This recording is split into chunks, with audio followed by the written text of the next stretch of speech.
ஒரு ஆபத்துன்னு வருதுன்னு வைங்க, அப்போ நம்மளுடைய ஸ்ட்ரெஸ் ஹார்மோன்ஸ் இந்த அட்ரினலின் அப்படின்ற ஹார்மோன் வந்து அதிகமாக சுரக்கும்.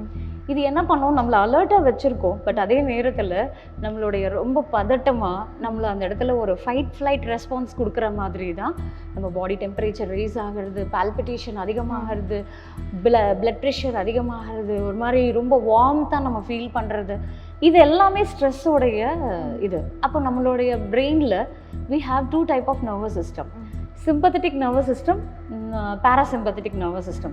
இப்படி இந்த ஸ்ட்ரெஸ் ரிலீஸ் ஆச்சுன்னா சிம்பத்தட்டிக் தான் இருக்கும்.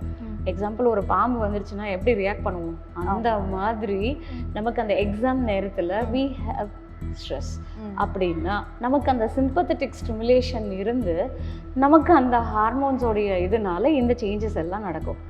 பட் இதை யார் ஒருத்தர் ரொம்ப அழகாக ஹேண்டில் பண்ணி அதை ரொம்ப ஈஸியாக அந்த எக்ஸாமை வந்து ஸ்ட்ரெஸ் ஃப்ரீயாக பண்ணுறோமோ, அப்போ நம்ம எவ்வளோ ப்ரிப்பேர் பண்ணாலும் இது வரைக்கும் படித்ததோ இல்லை இதுக்கு முன்னாடியோ இதை எங்கேயோ கேட்டதெல்லாம் கூட நம்ம பிரெயின் வந்து நமக்கு அந்த இடத்துல அந்த மெமரி ஸ்டோரேஜிலிருந்து அப்படி பாயிண்ட் பை பாயிண்ட்டாக நமக்கு வந்து அது எடுத்து கொடுக்கும். அப்போ அந்த ஸ்ட்ரெஸ் இல்லாமல் இருக்கிறது ரொம்ப முக்கியம். ஸோ இப்போ இந்த ஸ்ட்ரெஸ்ஸை அவங்க எப்படி மேனேஜ் பண்ணலாம்? ஸோ அவங்க ரீடிங் பேட்டர்னை ஃபஸ்ட்டு நல்லா மாற்றணும். எப்படி படிக்கிறதுக்கு முன்னாடி நல்லா நிமிர்ந்து உட்காந்து கண்களை மூடி அவங்களுடைய ப்ரீதிங்கில் ஃபோக்கஸ் பண்ணணும். நல்லா 3 times equal breathing. First start with equal breathing. எப்படி இன்ஹேல் பண்ணுறோமோ அதே லெவலுக்கு exhalation. Do it for 5 rounds.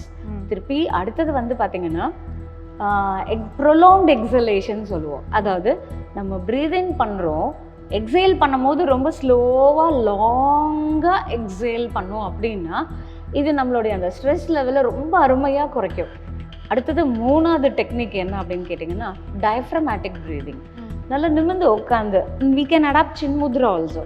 அதை நம்ம தொடையில் வச்சுக்கிட்டு பண்ணாலும் சரி, இல்லை 2 ஹேண்ட்ஸையும் க்ராஸ் பண்ணி வச்சுக்கிட்டாலும் சரி. ப்ரீத் இன் பண்ணும் போது அப்டோமன் வெளியே வரணும், ப்ரீத் அவுட் பண்ணும் போது அப்டாமன் உள்ளே போகணும். இதுதான் டயஃப்ரமேட்டிக் ப்ரீதிங் அப்படின்னு சொல்லுவோம். இந்த 3 ப்ரீதிங் டெக்னிக்கை ஜஸ்ட் இது ஹார்ட்லி டேக்ஸ் 10 minutes தான்.